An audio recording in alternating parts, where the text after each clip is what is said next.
Welcome pre-cal students to class today on this Wednesday the 26th. Hope you guys are doing well. Hope you're ready to learn some math today. There will be a quiz this Saturday. Don't forget the quizzes are due on Tuesdays, so it must be completely turned in and finished, all questions asked by Tuesday.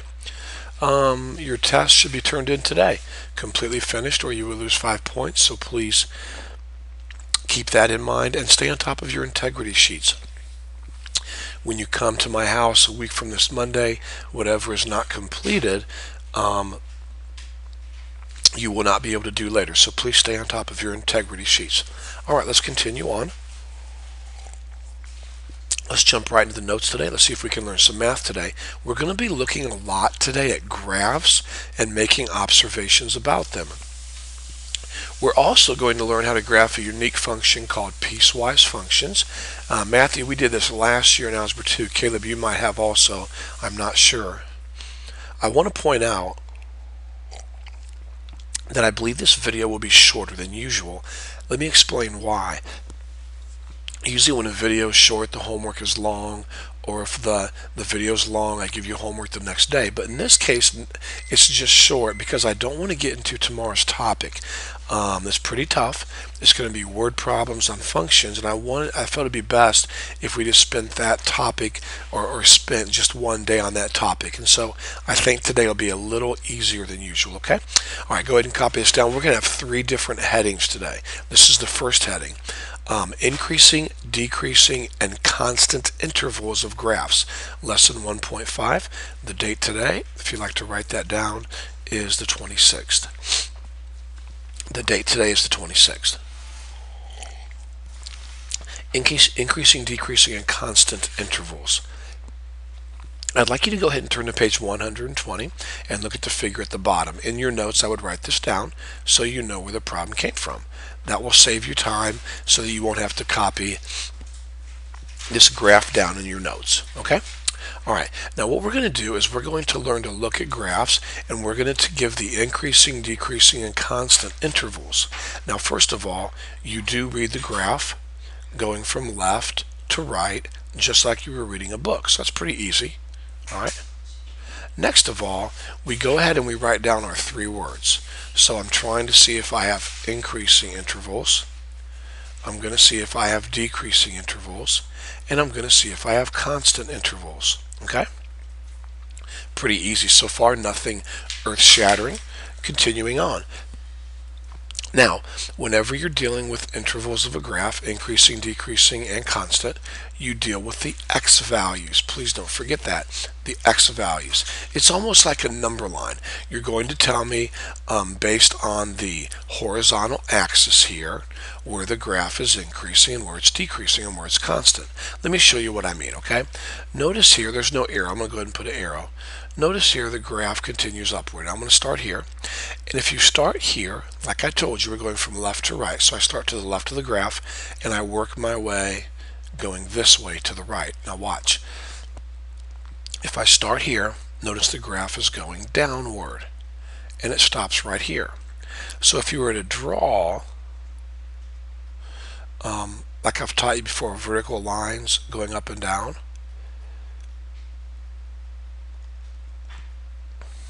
like that right there, you would see it's in this space right here that the graph is decreasing. Now the only thing that's wrong with what I did is really the line does continue to the left right here, so I probably shouldn't have put this line here to the left, to be honest with you. Let me see if I can get rid of that. And I knew that as soon as I drew it, I was kind of like, well, maybe I shouldn't do that, because the graph does continue infinitely to the left, okay? So I know the graph is decreasing. See how I start here? It's going downward. So I'm going to put a parentheses. I'm going to put negative infinity, comma, and then all the way to, see where I drew my vertical line? It's right at -1. In other words, you use the x value of this ordered pair. You're always going to use the x values on these problems. So -1. By the way, you always use parentheses on these problems. You do not use brackets. Do you know why? The reason is when you hit this point right here, or this turning point here, or this turning point here, you really don't know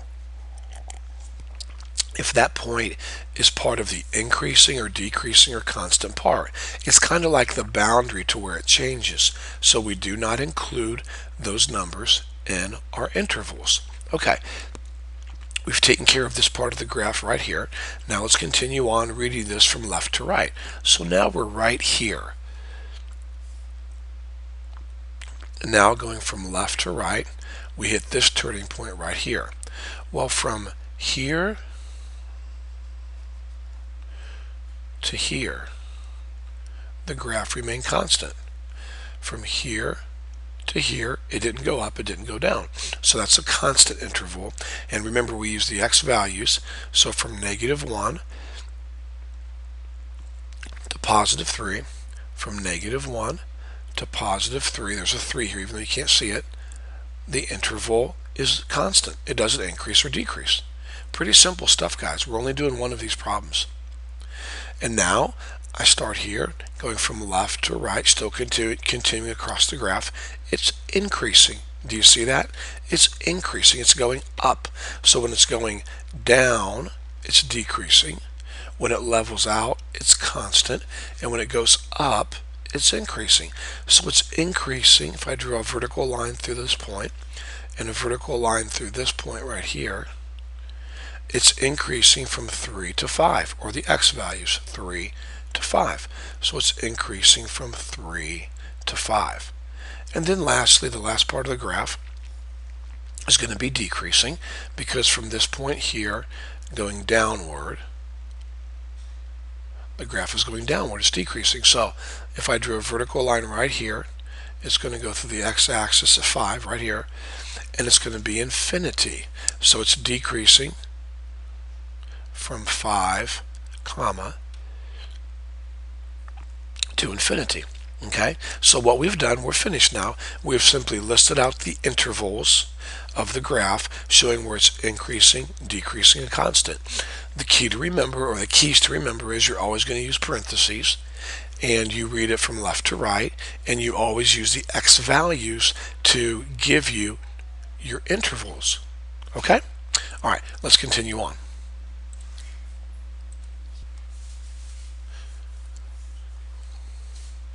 Okay, now we only did one of those types of problems because they're pretty simple. And we're only going to do one of these types of problems here too because they're pretty simple. Of course, the date is still the same, the 26th. Write down this heading, please. Maximum and minimum values. Maximum and minimum values of a graph, lesson 1.5. Excuse me. I would turn your books, if I were you, to page 122. That way you would not have to copy this graph down, and I would write this in your notes, page 122, example number 2. Now, there's a little bit of opposites here between this type of problem and the previous problem. For example, when you're dealing with maximum and minimum values, you're dealing with the y values for the most part. Excuse my voice, guys, sorry. We're dealing with y values for the most part. Now we're going to use the x values a little. I'll explain in a second. Also, in the other types of problems, you were reading it from left to right. In these problems here, you really don't read it from left to right. You can if you want to. It just doesn't matter. All that you're looking for, the key phrase in these problems, is you're looking for turning points. In other words, you're looking for where the graph changes from increasing to decreasing and then back up to increasing again. And the turning points will be very obvious. These problems are not meant to be difficult, okay? So as I look at this graph, I notice I have a turning point right here, okay? Now, notice though that whenever there's a turning point, they can be a high point like this, or they can be a low point like this. And to me, that's pretty obvious. If it's a high point like this, to where you're going up and then down, and it's like a hump up in the air, that's going to be a maximum value or a maximum point. And to me, it's pretty much common sense that when you have a part of the graph here where it's decreasing and then increasing like this, and it's kind of a low point like that, well, that's going to be a minimum value, So when I ask you to list out the maximum and minimum values, let me get a drink here. It's really, really, really simple, guys. Are you ready? You would say you have a maximum value of, now remember, please don't get these confused. When you're dealing with maximum and minimum values, you're looking at the y values. You have a maximum value of, now this is a max value because it's a hump up in the air right there, okay? And the y value is 2.004. So you would say you have a max value or a height of 2004 at negative 0.082. So I guess you use both values, x and y, but the main one is your y value. That's where the maximum value takes place at, because max and mins deal with heights and low points, and so that's the y-axis, the y values. So if I asked you to list out all the maximum values, there's only one, and it's 2.004 at negative 0.082. Okay, now there's also a minimum value, okay? And I know that's right here because the graph went down and then back up again, down and then back up. So I have a minimum value of, use my y value, negative 1.604. And where did that minimum value take place at? Well, it took place at 4.082. That's it. Isn't that simple? I mean, these are not difficult problems, and I don't think you'll have a hard time in your homework tonight. Pretty simple, okay? Now the next two problems are a little longer. They're graphing, but they're still not difficult. And then we're finished for today. Okay, we're going to look now at graphing piecewise functions. It's still lesson 1.5, and here we go. Please copy this in your notes. Please copy this in your notes. This is read, g of x equals 1/3 x plus 3 for all x's less than 3. And g of x equals negative x for all x's greater than or equal to 3. Now all that means is this. You're simply going to graph each piece. That's why it's called a piecewise function. So I start off with this piece of the puzzle right here, okay, in red. And here's what I do. I really have y equals 1/3 x plus 3. Mr. Earhart, where'd the y come from? Well, g of x equals, and g of x really is the same thing as y. You're welcome to look at it like that. So y equals 1/3 x plus 3. Now they give you a domain. Notice the values that you use have to be less than 3. So all that means, guys, is you just simply write a table. This is so easy. And the x values you use are going to be less than 3. So 3, 2, 1. Now I know what some of you are thinking. Matthew, Caleb, one of you guys might be saying, hold it, Mr. Earhart, you messed up. There's no equal sign here. And if there's no equal sign, you can't use 3. Well, I'll get to that in a second. Trust me, okay? But for right now, go ahead and put a 3. So this domain tells you what you're going to put in for x. And this is the function that you're going to put x into. So this is pretty simple. If you put a 3 in for x, trust me, you can do all the math if you want, you'll get out a 4.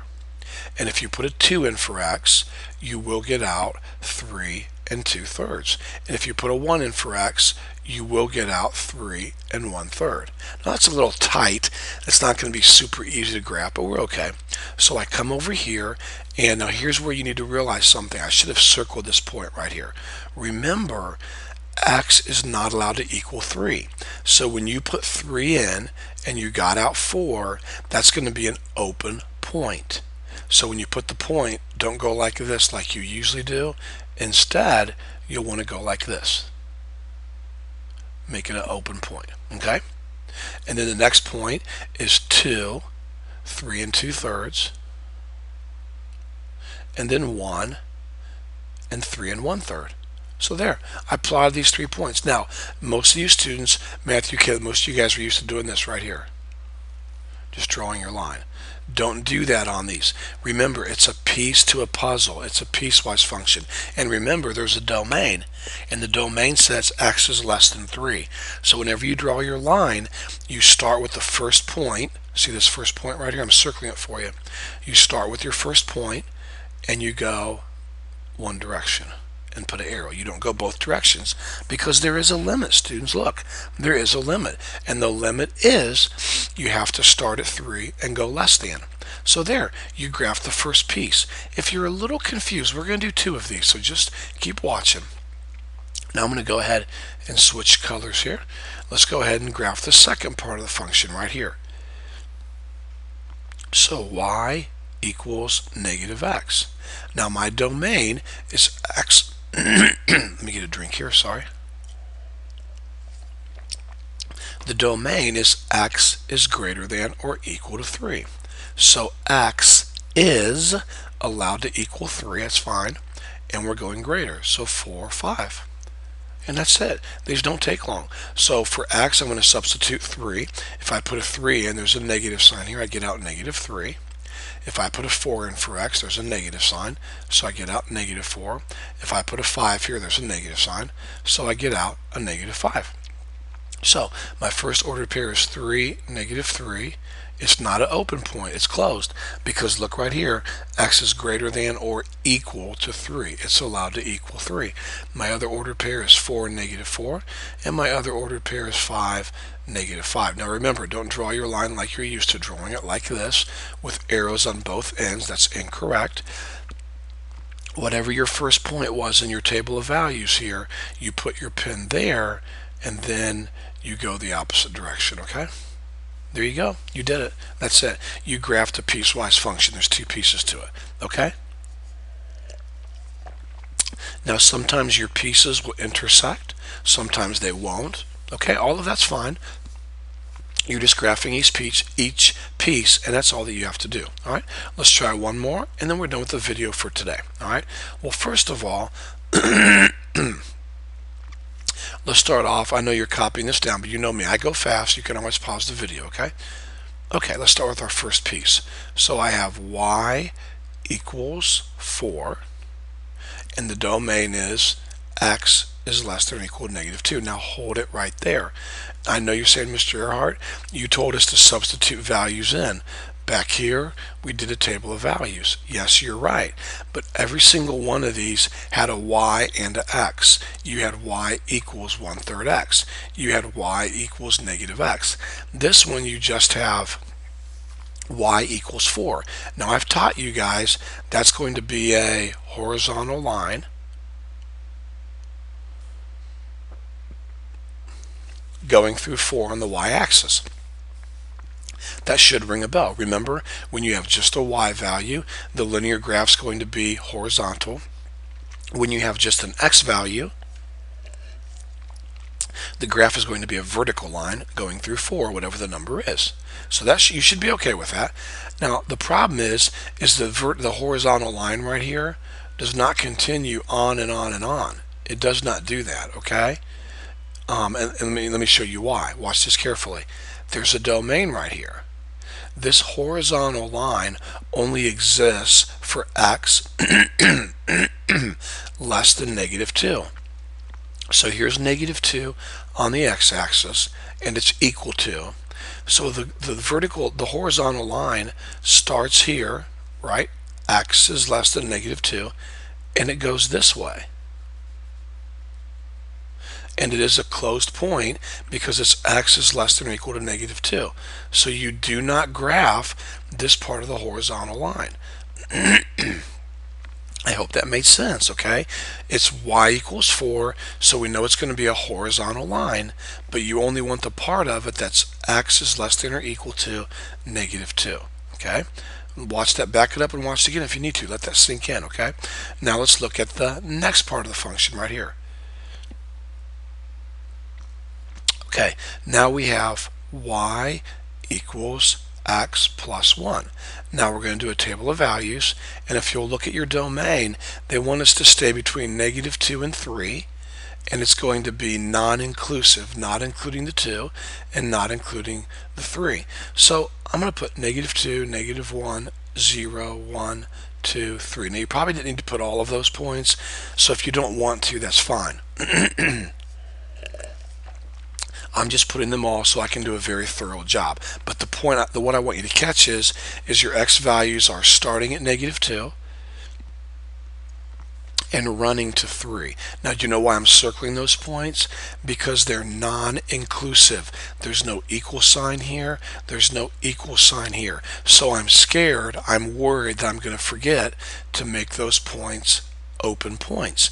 So to remind myself, I'm going to circle those ordered pairs. Okay, if you put a -2 in for x, you get a -1. Put a -1 in, you get a 0. Put a 0 in, you get a 1. Put a 1 in, you get a 2. Put a 2 in, you get a 3. And put a 3 in, and you get a 4. Pretty simple. So -2, -1, that's an open point. And then -1, 0. And then 0, 1. And then 1, 2. And then 2, 3, and then 3, 4. It's going to be an open point. So you simply have a line that does not have an arrow on either end. It has a starting point and a stopping point. That's pretty simple, guys. Really not too difficult, okay? And now the last piece of the puzzle that I need to graph is right here.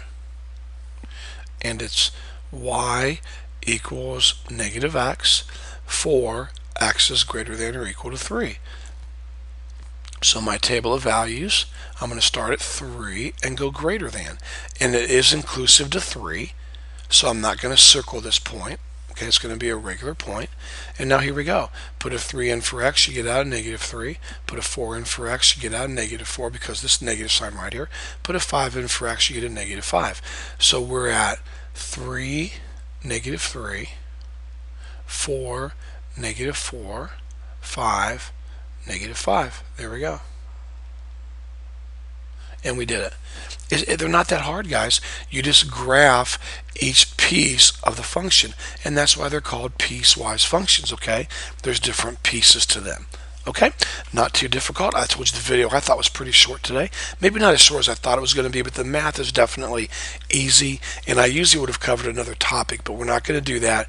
I want to save tomorrow's material for tomorrow. In closing, I still apologize for my voice. I'm not sure if it's allergies or what. I just can't really shake this thing, but I know it's a little annoying, so I do apologize. Hope you guys have a good day. Call or email if you have any questions. Oh, you know what? You want the homework assignment, don't you? So let me give that homework assignment to you. There it is right there. There's your homework, page 127, numbers 1 through 6, numbers 13 through 16, and numbers 39 through 45 odd. Okay, there's your homework. Hope you guys have a good day. Call or email if you have any questions.